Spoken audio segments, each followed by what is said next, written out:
Iniciamos esta aventura con uno de los cárteles más poderosos, si no el más poderoso en la actualidad mexicana. Así es, estamos hablando del cártel Jalisco Nueva Generación.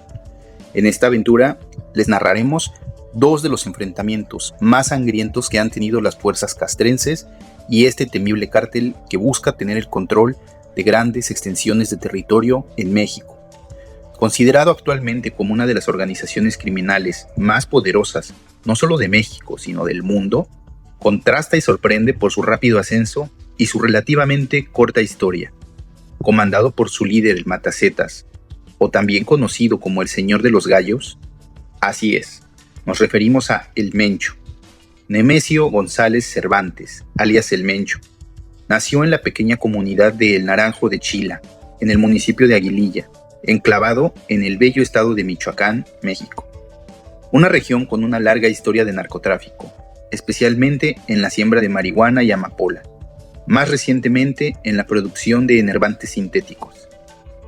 Creció al amparo de Armando Valencia Coronel, quien fue el fundador del Cártel del Milenio, organización que, por cierto, fue desmantelada en los años 2009 y 2010, dividiéndose en dos bandos. El primer bando fue llamado Los Torcidos, quienes se aliaron con el Cártel de Sinaloa y eran considerados unos traidores, y al que pertenecía El Mencho. Y un segundo bando, conocido como La Resistencia, los cuales se unieron a los temibles Zetas.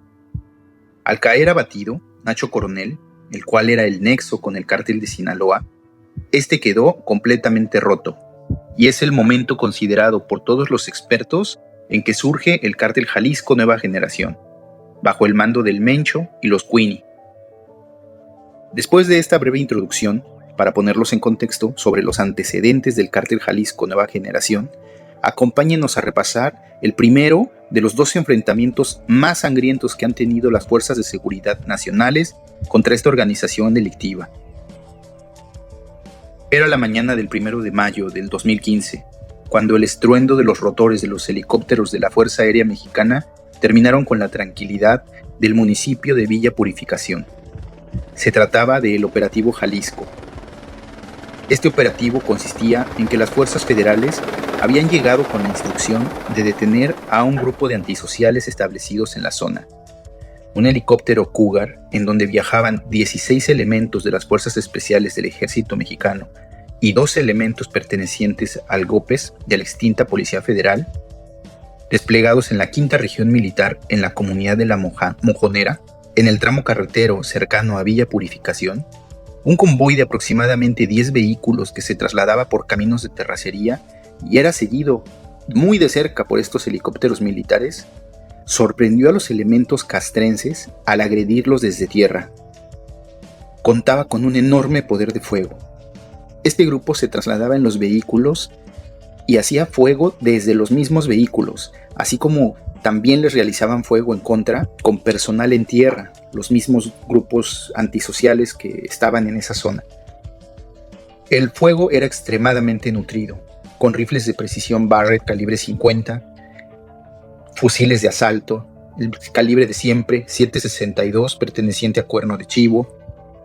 Pero había algo que sorprendía: el uso de lanzacohetes RPG-27, solo por mencionar algunas de las armas. Según versiones proporcionadas por elementos de las fuerzas especiales, cuando los miembros del grupo aeromóvil descendían a rapel del helicóptero Cougar, los narcotraficantes entonces atacaron directamente el helicóptero.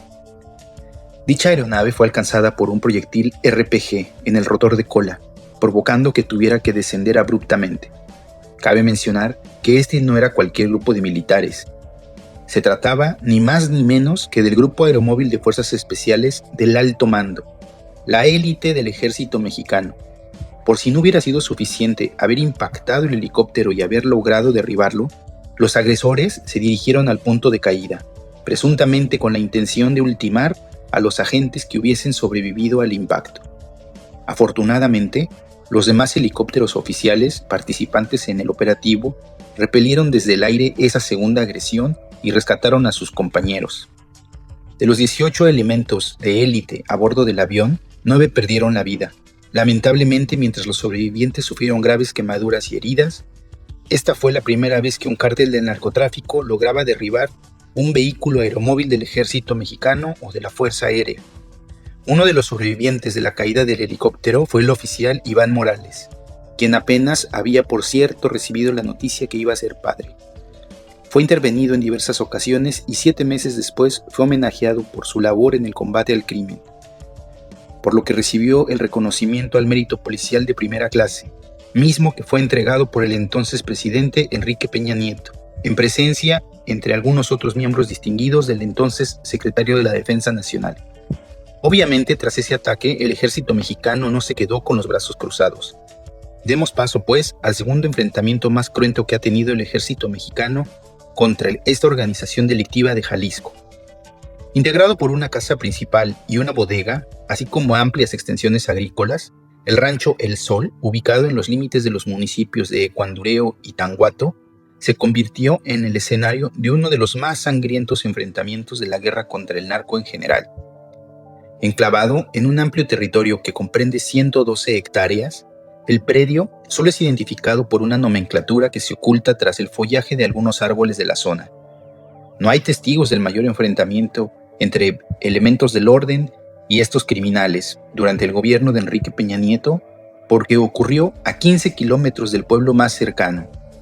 Esta batalla cruenta, en la que perdieron la vida 42 antisociales de la organización de Jalisco, y lamentablemente un policía federal también perdió la vida. El combate se desarrolló en medio de ninguna parte. Todo comenzó la madrugada del viernes 22 de mayo del año 2015, cuando policías y soldados buscaban a unos presuntos delincuentes pertenecientes al cártel Jalisco, que también opera en esa zona. Los agentes que realizaban las pesquisas fueron agredidos por un vehículo con gente armada, lo que inició una persecución que llevó hasta el corazón del rancho, donde se encuentra una casa donde los antisociales tenían improvisado un campamento. Cuando los policías entablaron combate y asumieron sus posiciones, inmediatamente notaron la capacidad de fuego del grupo transgresor. Llamaron para solicitar refuerzos. Momentos después, un helicóptero Black Hawk que patrullaba la zona se acercó hacia el área. Llegó a la zona para auxiliar en el combate. El enfrentamiento duraría más de 3 horas. Los antisociales se atrincheraron en la casa. Otros intentaron huir por la maleza y los cultivos de alfalfa cercanos. Sin embargo, el ejército mexicano sabía que era momento de dejar en claro quién mandaba y que no iba a perdonar a los criminales, así como tampoco se iban a olvidar de sus compañeros que recientemente habían caído días antes durante el derribo del helicóptero. En esta ocasión, los antisociales fueron tratados como verdaderos enemigos del Estado. Las decenas de cuerpos quedaron esparcidas en varias zonas del rancho. Algunos fueron hallados en los campos, otros en la casa principal, algunos más en la parte posterior de la finca, donde se hallaba una bodega de materiales.